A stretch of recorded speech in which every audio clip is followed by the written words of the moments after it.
peut-être que ça pourrit. Alors, il faut que les gens là qui dirigent les compagnies, les corporations, sachent qu'il y a une responsabilité éthique, sociale et légale dans tout ce qu'ils vont prendre comme décision. Donc cela, ce n'est pas une éducation qui est congolaise ou bien qui est américaine. Non, c'est comme ça. Aujourd'hui, chaque enfant congolais est en train de parler dans le monde. Quand il envoie un SMS, qu'est-ce qu'il a fait? Il a utilisé des Small Messages Services. Il a agi dans une sophistication incroyable de la science, qu'il a utilisé, la technologie qu'il a utilisée. Donc, on ne peut plus arriver à nous cacher d'indications congolaises et nos réalités. Il n'y a pas de réalité congolaise, de réalité globale. Non, merci, professeur, mais il y a des gens qui disent que nous devons changer notre système éducatif, nous devons adapter notre système éducatif à nos réalités. Je ne sais pas, vous, comment vous concevez l'éducation chez vous, là-bas, au Canada, professeur Monte? Je ne sais pas, vous avez un système éducatif adapté aux réalités canadiennes ou bien c'est un système éducatif qui se réfère aux normes internationales et tout ça?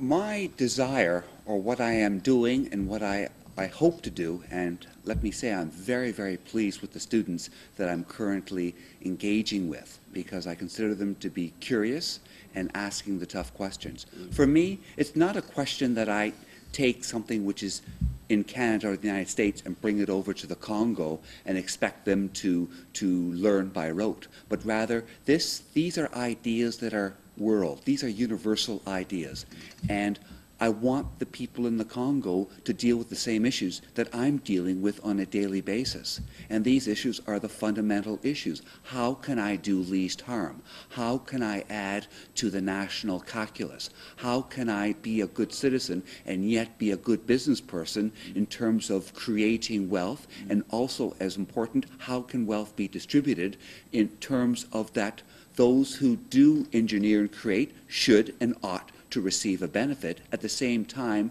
there are other people that perhaps are not as capable. But how are we to deny them even the most limited assistance, whether it be in education, health, or basic accommodation? And this is the other element in terms of the segue, what I consider to be good governance. Because governance is a universal aspect. It's not a question of telling and they respond, but rather it's a conversation. And with the rules that we are engaging with, there are certain presumptions that we must confine ourselves to in terms of respecting. But those who are in charge, whether in media or in business, must earn that trust every day. The same thing as a teacher. I'm not talking down to the students, but we are engaging in a conversation as equals, because I'm learning so much from them in terms of their appreciation or their considerations, and therein is the heart. And this is why I'm very, very pleased that Chancellor Zita is sympathetic and is advancing in the manner most strong these type of ideas, because all this is going to do is make your country, which I regard as being more excellent and stronger, and participate in the world intellectual, commercial conversation. And why should the Congo be left out? Why should Africa be left out? You are a good people and every opportunity, but you must take ownership yourself. I'm only here as a visitor to assist in a very small way. Professeur, vous pouvez résumer? Bon, il a dit beaucoup de choses, mais je pense que c'est notre principe à l'Université chrétienne nationale, c'est de voir que l'éducation, il faut la contextualisation. Alors, les principes fondamentaux sont les mêmes. Et comment est-ce qu'on peut être un bon citoyen? Comment est-ce qu'on peut créer des richesses? Comment est-ce qu'on va répartir les richesses de manière un peu plus équitable? Comment est-ce qu'on va essayer de rendre une société un peu plus juste? Ça sont les données qui sont les mêmes partout. Mais alors, dans les contextes congolais, il dit quand je parle aux étudiants, d'abord qui pensent qu'ils sont très valables et très capables et qui posent des questions, qui disent tough questions, des questions difficiles. Alors, qu'est-ce qu'il fait? Il ne parle pas aux étudiants, mais il parle avec les étudiants. Et d'ailleurs, dans ces classes, il utilise une méthode socratique où lui n'arrive pas à vous dire ceci. Il lance les filles, il provoque des discussions et laisse que les étudiants arrivent à participer. Et à la fin, ils ont la paternité de ces concepts et de la connaissance. Donc nous avons, quand je vais dans une classe de master, je suis tellement ravi de voir les Congolais arriver à réfléchir, à se poser des questions, à faire une remise en question et de comprendre. Dans ces cours qu'ils donnent, je reviens, c'est les cours qui disent à l'homme qui sera le PDG, que, écoutez messieurs, c'est toi qui es le numéro 1, c'est toi les responsables. Organise-toi d'éviter les prétextes. Si ça ne marche pas, c'est toi la faute. Et assume-toi. Okay. Alors, vous avez parlé tout à l'heure, là, en ce qui concerne notre pays, de la formation des enseignants. Vous ne pensez pas qu'il faut revaloriser la fonction enseignante? Parce qu'aujourd'hui, les enseignants ont l'air d'être des laissés pour compte. Hein, vous comprenez Et qui est bien payé. Écoutez, oui, mais nous savons que tout le monde est sous-payé, s'il vous plaît. Nous savons que tout le monde est sous-payé. Oui. Mais vous savez, un enseignant, quand il n'est pas bien payé, vous savez, il perd même la volonté de bien faire son travail. Il verse dans la corruption et tout ça, vous voyez. C'est là qu'aujourd'hui, vous l'avez dit tout à l'heure, aujourd'hui, on délivre des diplômes à n'importe qui. Surtout des diplômes universitaires, là c'est grave parce qu'on assiste à des séances de défense des travaux de fin d'études, mais c'est lamentable. Comment est-il possible que quelqu'un qui a fait son travail et qui l'a présenté au jury ne sait pas bien défendre ce travail-là? Cela prouve que le travail n'est pas de lui, ça vient d'une autre personne. Alors c'est grave. Mais ce n'est pas le travail qu'il ne sait pas défendre. Ce matin, j'ai eu un enseignant qui voulait enseigner, qui voulait demander d'emploi chez nous. Je demande qu'il fasse la demande d'emploi sur place. Mais il est avocat, juriste de son État. Moi, j'ai étudié en anglais. Son français boite de la première phrase. Je lui dis une chose. Voilà, mon cher ami. Organise-toi de parler avec moi à l'extérieur de l'école. Mais ici, ne parlons pas science. Tu ne conviens pas. Éloigne-toi de moi. Mais alors, rentrons à la question qui est posée. Je suis le fils d'un enseignant. Mon grand-père, c'est un enseignant. Moi-même, je ne fais que ça depuis que j'ai commencé à travailler. Alors, je pense que l'enseignant de notre pays n'a jamais fait de grève. Le jour qu'il en a fait, en 1966, on a changé le nom de l'argent dans les Bas-Congo. Ce qui a fait fâcher les enseignants. Parce que l'enseignant, c'est quelqu'un qui a une abnégation totale. Donc, si nous commençons à croire que c'est à cause de l'argent que l'enseignement a baissé, là, nous sommes en train de chercher un faux fouillant. Ce qui manque, c'est une structure réelle. La question est celle-ci. Qu'est-ce que nous, en tant que pays, nous avons failli ces enfants, soyez sérieux. Qu'est-ce que nous, en tant que pays, faisons pour un enfant qui a raté l'examen d'État? Parce qu'il n'y a pas d'équivalence au diplôme d'État. Dans tous les pays, il y en a. Alors, qu'est-ce qu'il faut faire pour que les enfants-là qui ratent et ne puissent pas devenir une bombe à retardement? Première chose, au niveau de l'université. Est-ce qu'on peut aller de l'université, on va à l'école secondaire, on va à l'université? Non, il faut une période de formation. L'étalonnement.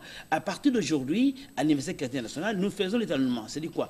Les enfants qui vont commencer en octobre viennent pendant un mois, on les montre. Voici comment on travaille à l'université. Il y a une différence énorme entre l'université et l'école secondaire. Pendant ces mois-là, on arrive à voir l'enfant, ses faiblesses, ses forces, et puis il est étalonné, comme ça il va démarrer correctement. Sinon l'enfant va à la premier trimestre à l'université, qu'est-ce qu'il fait? Il est perdu. Alors, nous devons penser ce que nous avons vu ailleurs. La majorité des professeurs qui sont ici à Kinshasa ont fait l'extérieur. Nous avons vu comment on nous a aidés. Nous devons retourner l'essentiel. Donc, je pense qu'ici, une certaine justice sociale qu'il nous faut. Et oui, il y a la médiocrité partout, écoutez, et médiocrité dans beaucoup de choses. Mais je pense que la grande question, la plus importante est que qu'est-ce que nous avons comme valeur que nous défendons dans nos enseignements? Qu'est-ce que nous voulons promouvoir comme enseignement? Qu'est-ce que nous voulons réellement, à part tous ces cafouillages?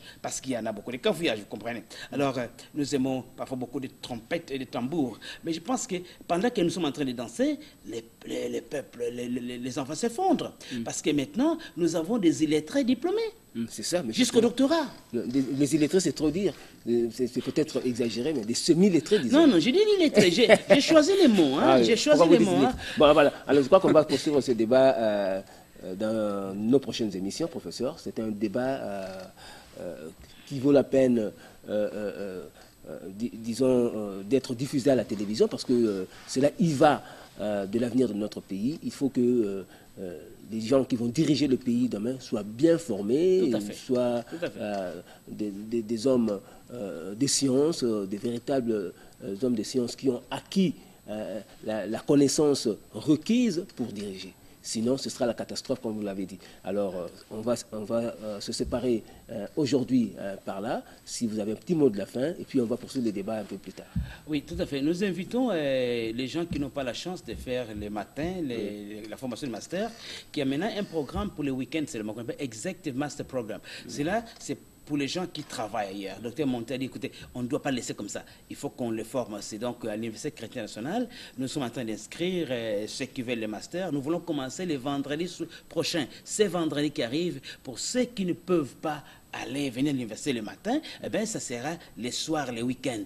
Comme ça, nous allons essayer de voir qu'est-ce qu'on peut faire, parce qu'il nous faut quand même ne pas laisser que les autres soient en dehors du circuit, parce que sinon, ça va très mal. Et en plus de ça, nous sommes en train d'inscrire pour l'année académique actuelle les étudiants en première graduat, et ainsi de suite, ce qui va transférer aussi d'autres écoles, viennent chez nous. Mais nous demandons que ceux qui commencent l'université aient l'étalonnement. Ça commence aujourd'hui. Le professeur Monté va parler aux étudiants nouveaux qui viennent, pendant qui parle aussi aux gens du master, pour qu'ils aient, parce que maintenant nous sommes en train d'établir chez nous 3 choses. La première, c'est que nous créons quelque chose qui va prendre les universités, d'avoir une certaine, un bord de standards communes, et finalement avoir aussi une moyen de conformité pour que les gens qui sont formés soient conformes ailleurs aussi. Ça, on en parle un peu plus, et nous remercions. Je crois que le Congo peut avancer et va avancer, et que 2030, on va devenir un État émergent, mais ça ne peut pas aller sans éducation. Ok, merci beaucoup, merci d'être venu, professeur Dr Zita. Merci à vous également, professeur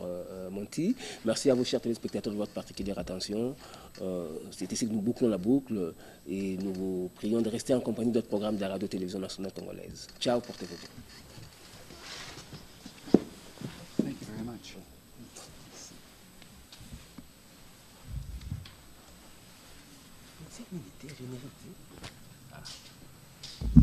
C'est le berceau, mère nourricière de l'humanité. La RDC Congo, c'est le paradis, don béni de Dieu.